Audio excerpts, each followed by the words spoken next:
What's up, zoners? This is Tyler, Big Turd Ward, and Jason, the lucky bastard. Ethan will come to you live from the West Coast.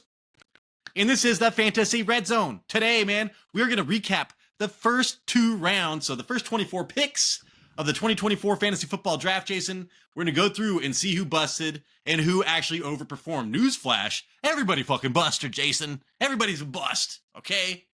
I think like 10 out of the 24 were at least. We'll go over that. So if your season's over, there's some shit for you on this episode, man. It'll be fun.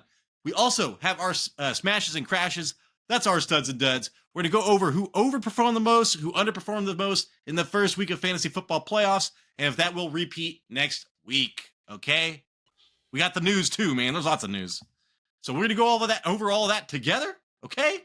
Jason, this show needs help, for God's sakes, man. We need help, man. Please let the public how they can help this show. Yeah, if you guys made it this far and enjoy 2 friends talking about fantasy football, then please hit the subscribe, press the like. We like the likes. Leave us a comment. Let us know how's your first round of the playoffs went. I'll give you a hint how mine went. I was happy, ecstatic with Mike Evans, and then I had to meditate where I wanted to probably jump on this rock head first because of Derrick Henry and his damn 6 points. So a little bit of both worlds here. We're also on the radio, Tyler, on Apple and Spotify, and we also got Patreon. Very nice. All right, Jason, let's get into the news. 4 years, okay? Montgomery out. Jason, you think you're upset? What about 2 David Montgomery owners? They showed the stats of Jahmyr Gibbs. This fool gets like 200 yards a game without when he's the only running back. But yeah, Montgomery done for the season, man. He's getting surgery on that MCL, Jason. That is insane. That guy... He got a lot of people to the playoffs. Give him that much. Yeah, and it's crazy too because like from my understanding, did he play the whole game? I don't think so. I was trying to look at it and I didn't see anything about him getting pulled out of the game, but dude, he only had 5 rushes. The Lions as a team had like 15 total. We'll talk about that later. Game script. But yeah, man, like my one fear for this game was they were just going to run the shit out of the ball because Buffalo can't stop the run, Jason. Mm-hmm. A lot of crazy stuff. That's why it's pretty tough to bet on the NFL.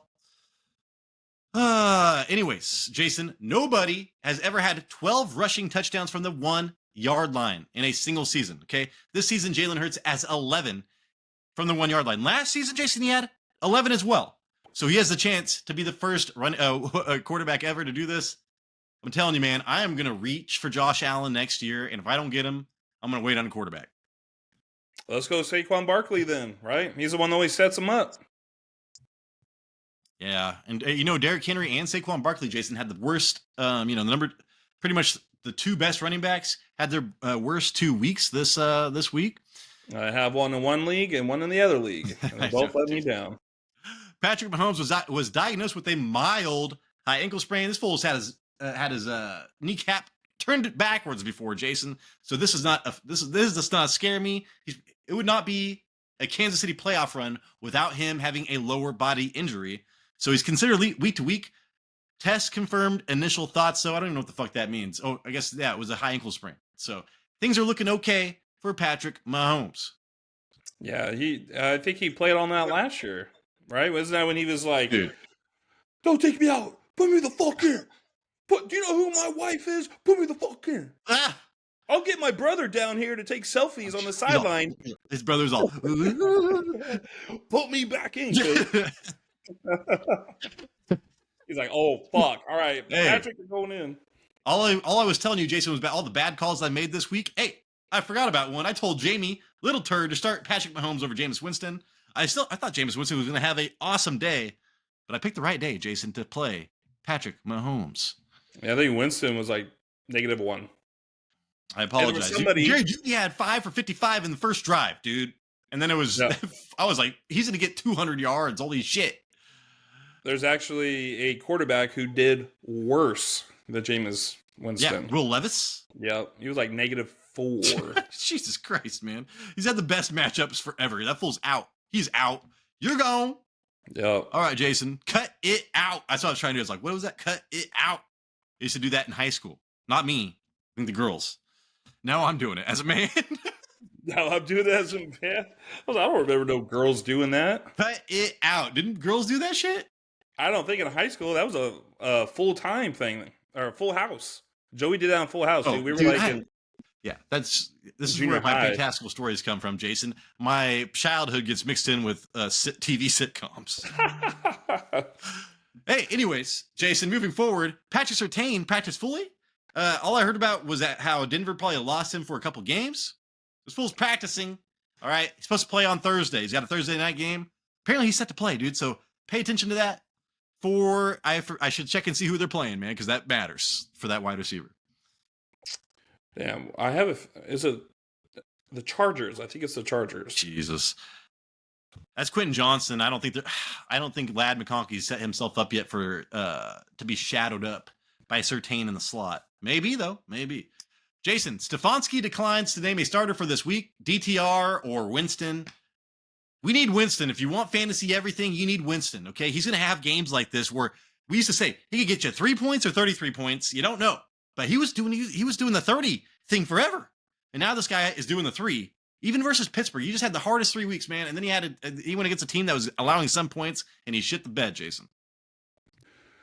Yeah, that's just the up and downs of playing with Winston. He's like a roller coaster, man. He's like Goliath. Goliath. I was so skinny. Oh, was that in Goliath? I almost flew out of that, man. The guy should have got fired. Okay, not quite far down enough. The guy should have got fired. KC, Kansas City cuts Clyde Edwards-Helaire, Jason. We spoke about him having PTSD from a physical altercation or something like that, like home invasion. I can't remember what the shit that was. Yeah, but that was some stupid. That's some crazy stuff, man. I felt bad for him. Now, Jason, he might be out of the NFL, so that sucks for CEH. I drafted him in the first or second round, his rookie season. Thought it was gonna be LaShawn McCoy 2.0. Yeah, dude. Mental health is a serious shit, and you can see how we're not taking care of how it can impact your life.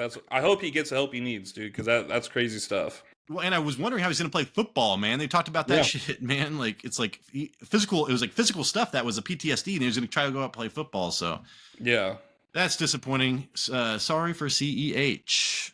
Anyways, Jason, Kamara is having further testing. No news about Kamara's injury that is vital to tomorrow, because we need to know if we want to how much. Well, you don't have any money, but we need to know if we need to pick up Kendre Miller or not. Yeah, you're picking him up regardless. But how much of your money to spend? There's still one more week. Because if Taysom Hill's out and Alvin Kamara's out, someone's gonna have to be getting those goal line carries. All right, Jason. I got this going on. Let me know if you can read this, okay? Or if I should make it bigger, because right now zoomed in at 125%. This is the table I created today in a small amount of time. I kind of wanted to go even more though. I guess if I use a magnifying glass. Is it bad?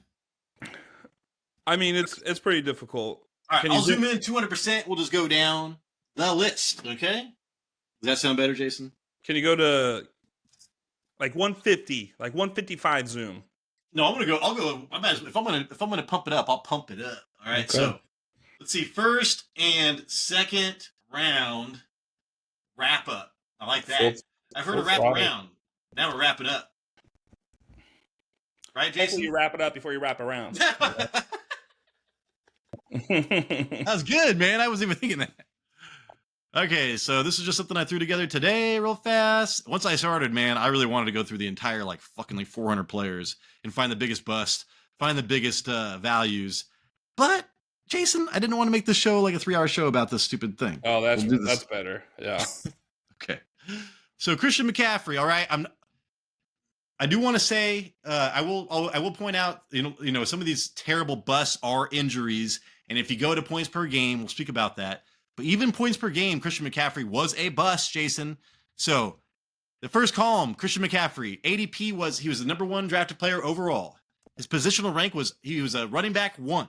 So, Bijan was running back 2. CeeDee Lamb, you see here, is a wide receiver. He was wide receiver 1. So this is their positional rank. And this is their positional finish. So Christian McCaffrey, Jason, drafted as running back number 1, finished as running back 65. That is a negative 64 net. And so I only highlighted green or red if they were plus or minus 5 greater than. So that's pretty much half a round in 10-man leagues. I do not see any green. Dude, I was like, what the fuck, man? It's a goddamn minefield out here. And then look at the people that didn't bust, Jason. You got Bijan. I mean, It's not like he's winning a lot of people leagues over here. Okay. So, and then Tyreek Hill, -13, Jason. I had him in our listener league. And I think, yeah, even like, it just sucks, man. Even with Tua back, man, it was a huge disappointment. Kicking the balls. And then he actually had one of the best matchups this week, kind of. All right. And he wasn't even targeted. Some motherfucker from whatever. Okay. But I blame that on the 2 tackles missing because they could not do much with the 2 tackles missing in your Tua, dude. So Tyreek Hill, huge disappointment, Jason. And how do you think he will do next year? I think he's going to get drafted in the 2nd round, maybe late 1st.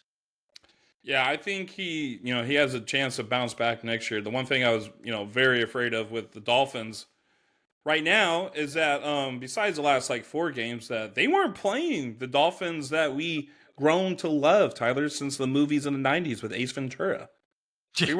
This wasn't the same Dolphins team as the previous 2 years. And it's that's why we got Hill high. That's why I got Achane in the 3rd round. Nothing was working for the longest time. Tua did have 4 straight games that he did, that they kind of look similar, but he still wasn't throwing the ball downfield as much in previous years. And then we'll talk about him even a little bit later on the show too, in the Crashers. So Jason, Christian McCaffrey next season, I do not know. Well, this offseason will tell everything. All right. We don't know where he will be drafted, but I will avoid him if he's in the first 2 rounds. Maybe even 2 rounds, Jason. Bijan will be going in the 1st round next year. Lamb will be going in the 1st round next year. Tyreek will probably still be going later first, more like a Justin Jefferson from this year. Yeah. And then Jason, to Breece Hall, -12. So drafted as running back number 3, 5 overall. -12 he's running back 15 right now, and he has been a huge disappointment. He was pretty good the first half of the year. But yeah, man, injuries and just disappointing Jets offensive line. I feel like the Jets have been more of a disappointment this year than a lot of people. I mean, I expected them to do a lot better this year with Aaron Rodgers, and it's not really working out. Their wide receivers, they have 2 wide receivers in the top 10, Tyler. Yeah, and I'm looking at wide receivers right now, and I'm just thinking, you know what? It really didn't matter. There was a lot of busts and in the running backs and wide receivers this year. Usually wide receivers pretty safe. I think that's the big thing about this season is that wide receivers weren't safe this year, dude. And check out, Amon-Ra St. Brown, he's wide receiver 2 right now, but he was drafted as wide receiver 3. So that's why there's not a lot of not a lot of green on this, because you can't really go up when you're drafted that high, Jason. You know what I'm saying? Mm-hmm. So Amon-Ra St. Brown and Jamar Chase were the best 2 wide receiver picks probably this season. And they both started the season slow. Yeah, and Jamar and actually Justin Jefferson is pretty much where he's performing just how you drafted him. I am a Justin Jefferson owner, and except for that last week, I have felt like kind of a disappointment. It feels like I have a 2nd or 3rd round running wide receiver, not a 1st round. But then Jason, Jonathan Taylor, man, Anthony Richardson, and injuries fell all the way down to running back 27 right now. So -23, he has been a bust. Next year, I still see him as a 1st or 2nd round running back because we're going to be desperate, Jason, for workhorse running backs next season. As long as Anthony Richardson is there, I don't know, man. I think they're going to draft a quarterback. I don't think I'm going to get Taylor in the 1st round. Yeah, I know. And their offensive line has not been as dominant as advertised either, Jason. So then, hey, man, let's get to Jason. This guy was, should be the 1st green, but still drafted as running back number 5, number 10 overall. I did draft Justin Jefferson over Saquon Barkley, I think. No. I think I was going to pick up Saquon Barkley. I can't remember, Jason. That was what I was really debating against in our home league. I want to say somebody got Saquon early, but still.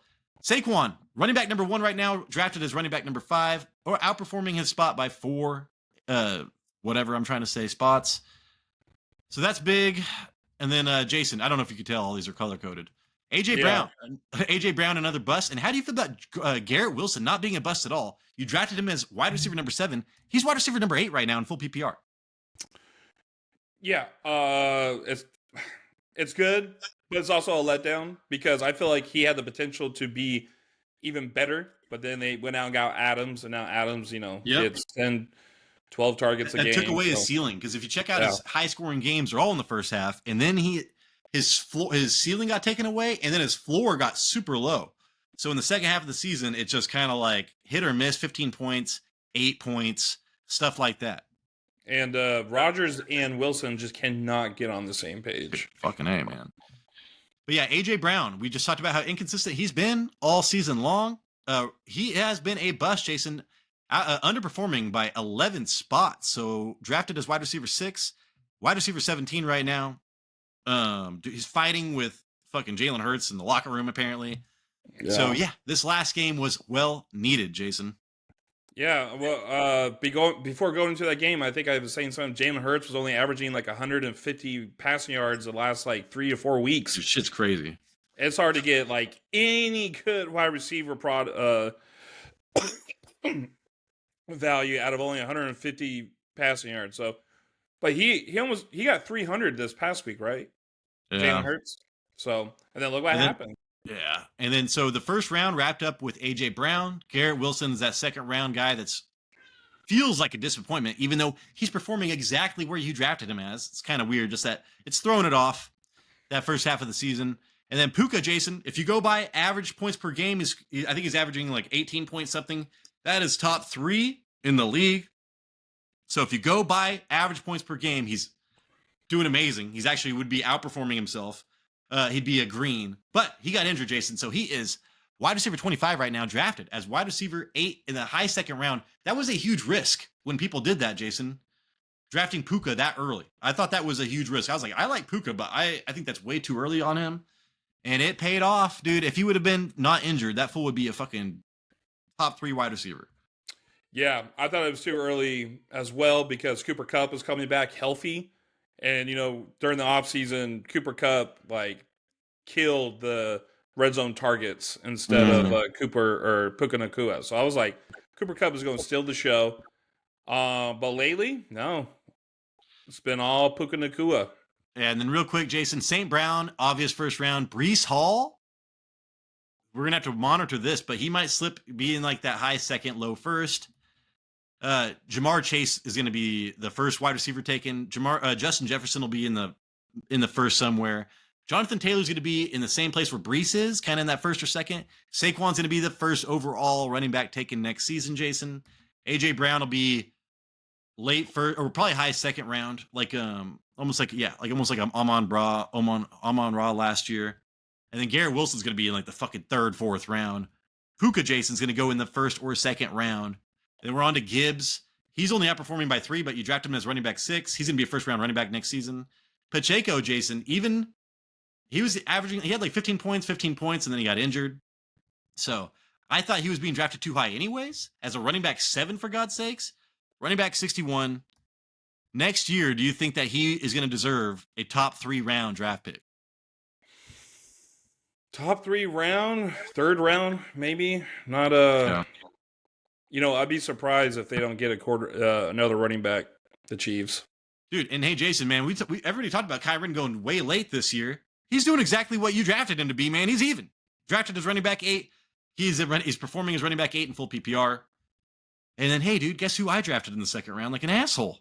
ETN. Because I was like, oh, I could get Josh Jacobs. Like, this is one of my huge lessons, Jason. Just because I think somebody should go in some round, just stick to your rankings, dude. Just stick to your rankings, all right?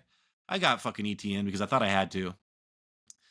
Negative 28, and that is just from poor play, Jason. I mean, there's been injuries, but that team sucks. He sucks. He's going to be drafted like in round 5 next year. He's going to be one of those mid-round running backs that you don't know what to do with. Yeah. So you just put him in the running back dead zone. And then, hey, dude, Jason and I told you to draft this guy. We were fighting over this dude in the second round. Jason got him. The older overperformer on this list, Jason, Derrick Henry, drafted as running back 10. He's at running back 4 in full PPR. I didn't even check in standard. I'm sure he's top 2. So Derrick Henry, man, out here overperforming more than anybody else. And then, hey, Jason, how do you feel about Derrick Henry? I mean, we already knew that. We've been telling people that, so it's really nothing to talk about.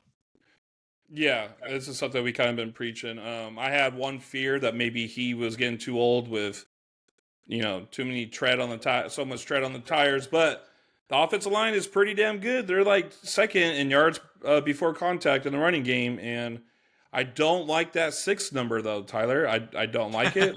I'm already getting PTSD because that's the number of points he scored this week. So You see Derrick Henry, 6. Oh, my fucking. Actually, these are his points from the last 4 weeks, Jason. 18, 10, 4, 6. JDK, LOL. Olave, Jason. I told you this guy was going to bust regardless. Even if he played all fucking season, dude, this guy was going to bust. He got drafted in the second round, man. 19th overall, -72. He's going to be drafted in that third round next year, and I'm not going to draft him anyways. All right, I'm not drafting. Depends on who the quarterback is there. If it's Derek Carr, I'm not fucking drafting him. And then Jason, what's up? No. I pushed MHJ.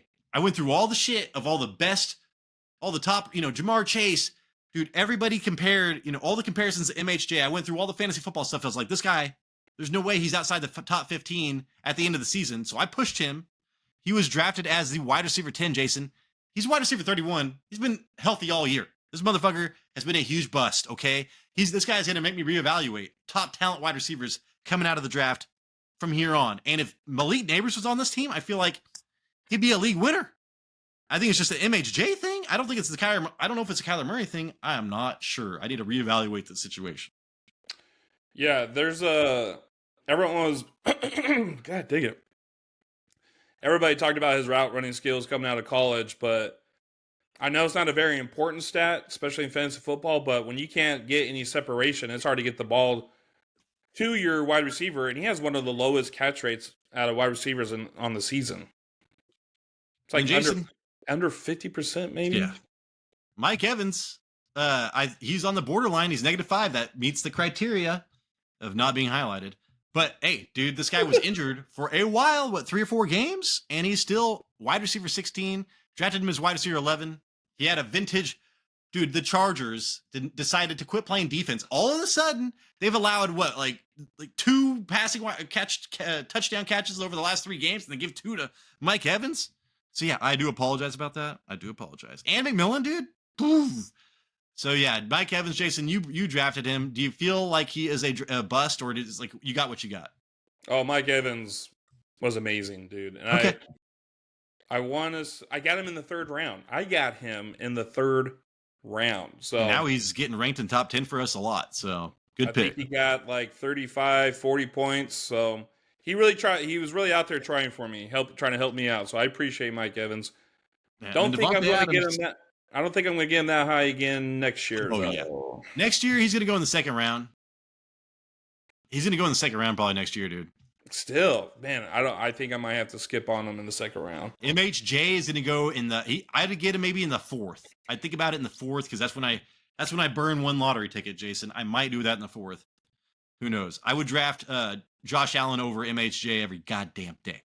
Speaking of which, Jason, the first quarterback was at the bottom of the 2nd round. I was surprised he actually went this high, but I guarantee people are winning leagues with this guy. I bet you this guy has got more people to the playoffs than anybody else. Josh Allen, drafted as your quarterback 1, finishes your quarterback 1 right now through 15 weeks. There's only 2 more weeks left. Nothing's gonna change, dude. Yeah. And then so Jason, do you think late 2nd round is too early for Josh Allen next season? I think any quarterback in the first 2 rounds is too early. Dude, I know. And that's how I feel as well. Because that's like workhorses for your wide receivers and running backs right there. And then if you want to get a quarterback in your 3rd round, that's ideal. If you're going to reach. But he's the only one I want, dude. So then it just makes everything else even more difficult. I don't know.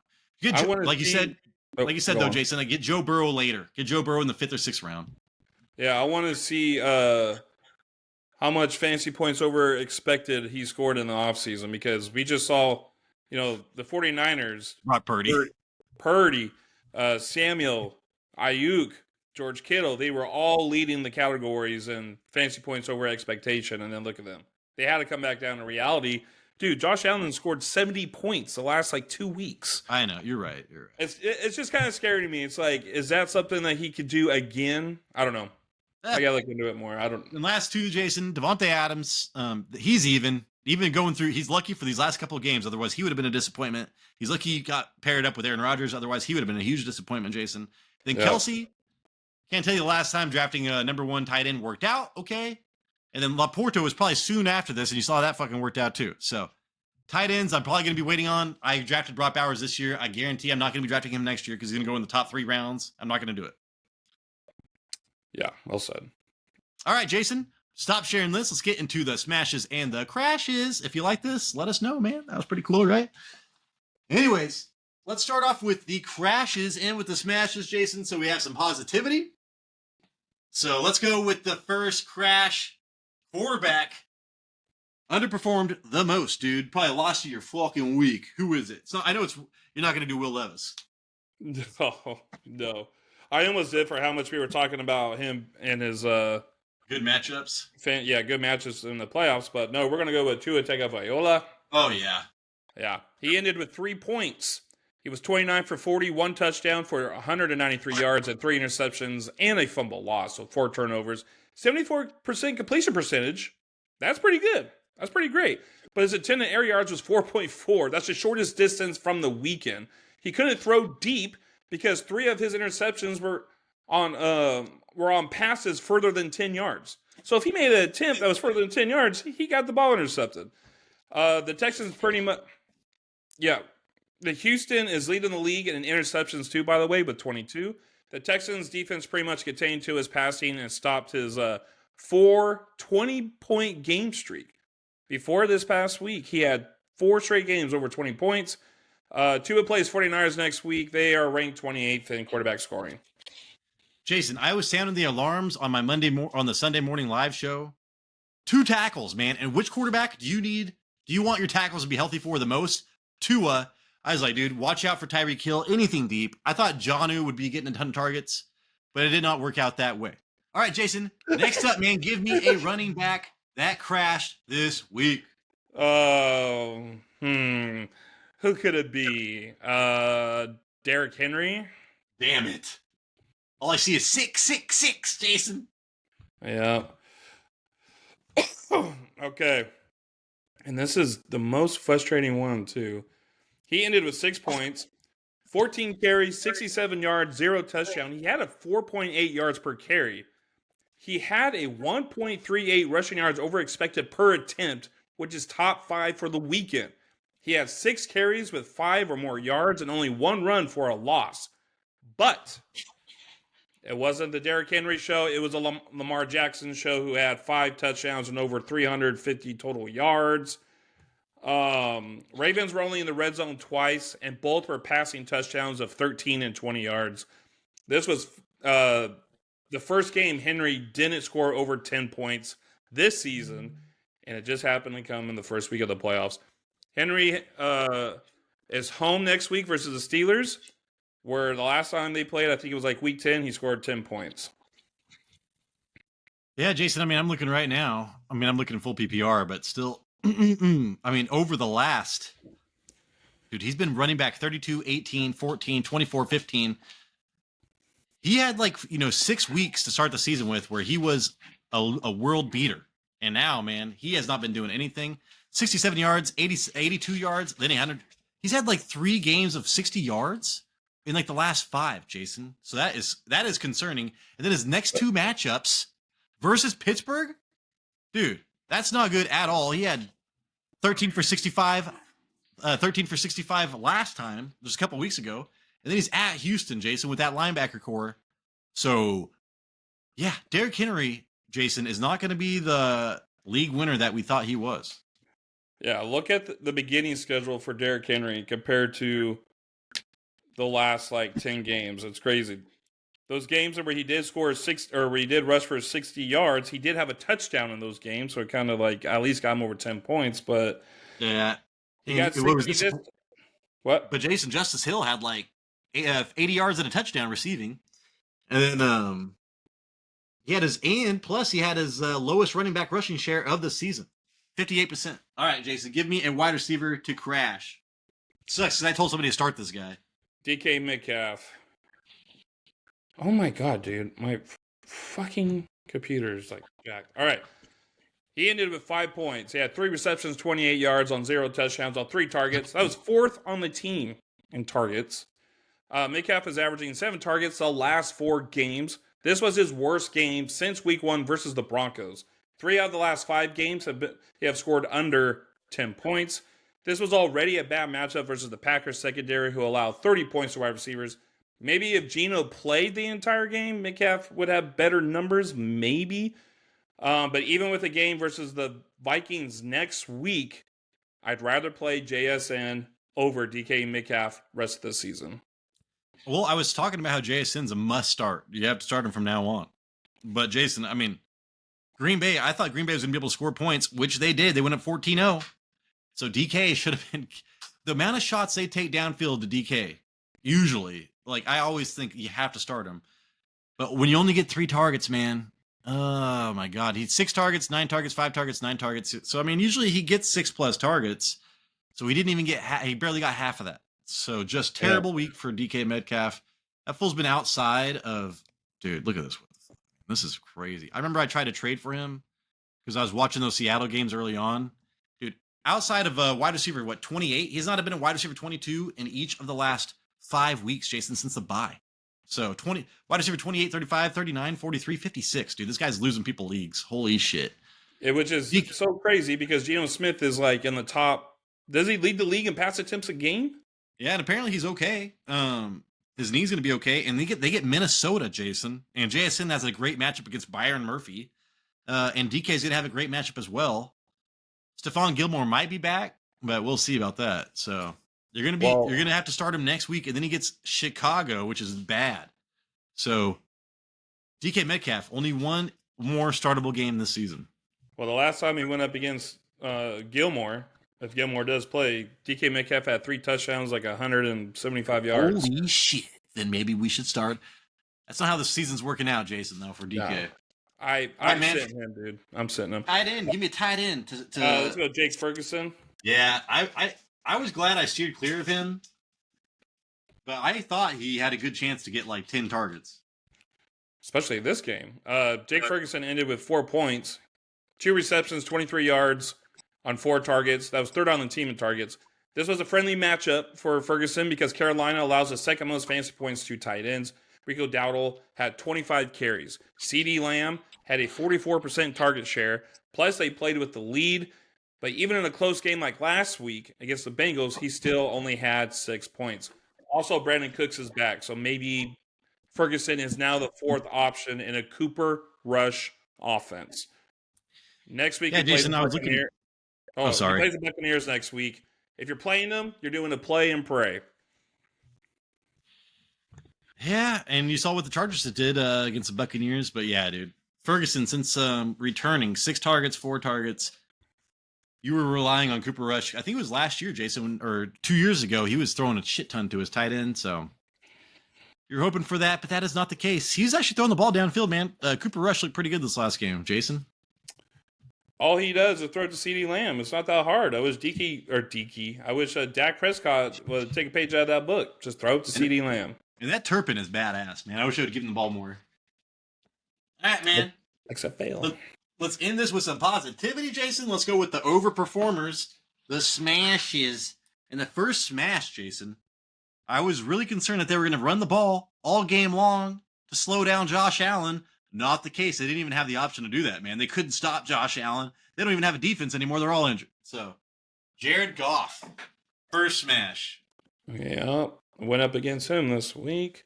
He scored 43 fucking points. Did he really? Yeah, 38 for 59. Oh my God. 494 yards passing and 5 touchdowns. 64 completion percentage. That's lower than his season average, but they completely abandoned the run. Tyler, they only ran 15 times. David Montgomery rushed only 5 times. At that point, the Bills were up 21-7, and Dan Campbell realized he will need to pass to stay close to the Bills. So they started doing all these crazy passing plays to keep them involved in the game or keep them close to the game. But it's crazy that they abandoned the runs. God, it just still blows my mind because the Bills, they allow the 3rd most fantasy points to running backs. And they allow the 27th, they're ranked 27th in quarterback scoring. So it's flip-flop, right? Flip-flop, snip-snap. It was not supposed to be that way. Don't expect Goff to throw 60 times versus the Bears next week. But in week 16, he has another tough matchup against San Francisco. Jason, he threw the ball 55 times versus Tampa Bay. in week 2 and finish as quarterback 25 with 10 points. Why couldn't that happen this week? I needed that this week. But dude, like, just look at his passing attempts over the last 4 games, man. 41, 34, 36. So, hey, dude, this guy, they are throwing the ball a lot more, and he had to throw the ball 34 times versus Chicago 3 weeks ago. He's at Chicago next week. Now, he was quarterback 18 on the week versus Chicago 3 weeks ago. I wouldn't expect him to do that great next week. Chicago's not playing that well. I think it's 10-0 still. I haven't even been able to look at the damn score. But yeah, Jared Goff, man, he just got his best game. And then at San Francisco, probably not going to have to throw the ball a lot there either. So, yeah, Jason. But hey, 10 passing touchdowns over the last 3 games. He's on a roll. And he did 5 Jason, in the first round. Next up, dude. Hey, this guy, I drafted him. I pushed him. I should have made him my MVP, Jason, because I pushed him harder than any other running back this season. People were like, "Oh, why do you think Connor's going to do well?" It's like, dude, he was like running back 5 for like the last 5 weeks last season. James Conner this season, Jason. Everybody freaked out because they drafted Benson. That is not the case. I think this is one of your most impressive drafts because he's only got 3 more games, Tyler. 3 more games. If he plays them, it'd be his first time in his career where he played a full season. Injury prone, no more. It's like, I know. The year that Tyler gets him. Yeah, I could have used some. I'm the unlucky. I mean, I could use a little bit more luck in some other areas. Or Jason. So he made it for ETN. Yeah, right. What's up with Connor? I was gonna say he finished with 31 points, 16 carries, 110 rushing yards, 2 touchdowns with a yards per carry of 6.9, and he also had 5 receptions for 28 yards on 5 targets. He had a long touchdown run at 53 yards, and that was the 4th fastest ball carrier this weekend at 21.11 miles per hour. He saw 8 men in the box 56% of the time, and he still had a 3.12 yards rushing yards over expected per attempt. That's the highest of all weekend. So more than half his carries, he was getting 8 men in the box, and he still was earning more than what the defense was giving him. It was a hell of a game for him. He's kind of on a tear right now, Tyler. Last week, he scored 22 points versus Seattle and 31 points this week. And next week, he plays the Panthers, who allow the most fantasy points to running backs. Then he gets the Rams, dude. Game, set, match, bro. I'll see you in the finals. I wish I would have named him my fantasy MVP. I would have been doing a little bit better. I said DJ Moore was going to be the fantasy MVP. But yeah, Jason. So he has 5 games with 100 plus rushing yards, and he only has 2 games where he's broke 20 carries, which is insane. He hasn't had 20 carries since week 8. He's doing this shit. The big thing though, Jason, is, and I was as a James Conner owner, even when they're getting blown out, this fool's getting targeted. So like 5+ targets, pretty much over the last 4 games, dude, or 5 games, 5 targets, 4 targets, 4 targets, 5 targets, 5 targets. So I mean, shit, dude, he's been amazing. James Conner, amazing schedule. He will be a league winner. I will just not be winning that league, Jason. Nor will I. Oh, no. Actually, I think I got 1 more week because it's set up for 2 weeks. Playoff rounds are 2 weeks. I did not know that. Well, okay, we'll see how that works. Anyways, though, Jason, next up, who's the tight end I'm looking at? Or no, wide receiver. Davante Adams. Davante Adams. He finished with 44 points. 9 receptions, 198 yards, and 2 touchdowns on a team high, 12 targets. His targeted air yards was 11.6. That's higher than his season average by 3 points. So he was targeted further downfield. He basically owned quarterback Montaric Brown, who allows a .32 fantasy points per route run. Jacksonville in general, they allow 38 points to wide receivers per game. Last 3 games, Adams has 35 targets, over 350 yards receiving, and 4 touchdowns. Let me scroll down here real quick. Oh, where'd it go? No. Next week versus the Rams, who's ranked 15th in wide receiver scoring, but he's still a must-start for a potential another top 10 finish with that Rodgers-Adams connection looking strong. Jason, Davante Adams had 135 reception yards in the final 4 minutes of regulation. That is the most of any player in a game this century. That's like Jonnu Smith numbers. Damn, that's crazy. I didn't know that. That's a trip. Oh fuck. That's not even garbage time either. Just think if you were playing Devontae Adams, you're like, oh, thank God. Then in the last 4 minutes of regulation, he gets 134, 135 Dude. That was like me going up in that Rams game or that Lions Bills game in the first half. That was like me when the Bengals played Pittsburgh a couple weeks ago. I was like, when the fuck is this going to end? And then, hey, lastly, Jason, this guy was on my waiver wire show, and I believe he's going to be continuing on as a top 10 tight end option for you. Strange, Jason, Dr. Strange. Yeah, Brenton Strange. He finished with 18 points, a team high 11 receptions for 73 yards, second on team in targets with 12. The Jets pressure the quarterback the 10th most in the league and is the second or third fastest pressure to the quarterback, which Strange benefited from because those quick passes, his targeted air yards was only 4.2. 4.2, and that was like the lowest for wide receiver. So in the second round of the playoffs, oh my gosh, I'm totally messing this up here. Oh man. In the second round of the playoffs, Strange plays against the Raiders and has a chance to definitely benefit more receiving yards in his upcoming game. Yeah, I just saw like the DeAndre Swift, the person who I said you should not start against the Vikings, just scored a touchdown. It's amazing. Jason, the Bears game plan versus the Vikings was so run the ball. Let's come out and run the ball. What the fuck, man? Damn, serious? Doesn't the Vikings have one of the best run defenses? Yeah, I know. This is the way this week's been for me, Jason. Anyways, so Strange, tight end 9, weeks 2 through 5 with Evan Ingram out. So this guy has done this before. And then he ran a route on 82% of Jacksonville's dropbacks and saw a 28% target share. So, dude, you got to keep him in next week. Yeah. I mean, there's only two people to throw the ball to, right? It's like Brian Thomas Jr. and ETN. Don't forget about ETN. Oh, they took that touchdown back, Jason. They took it back. Oh. Well, there you go. Hey, thank you so much for watching. That is the show. Hopefully we earned a thumbs up, man. Hopefully we earned a subscription. If you give us a thumbs up, it will send us out to more computers. It will be a chain reaction, man. Get us more views, for God's sakes, man. We just want to be seen so we can decide so people can decide if they like us or not. Anyways, Jason, please send us out. All right, so after you watch this, the following day, we got our running back, or Tyler's wide receiver and cornerback cheat sheet. It's great. Make sure you catch it. It can help you decide who to start, who to sit in your own fantasy tiebreakers. And then the day after that Thursday,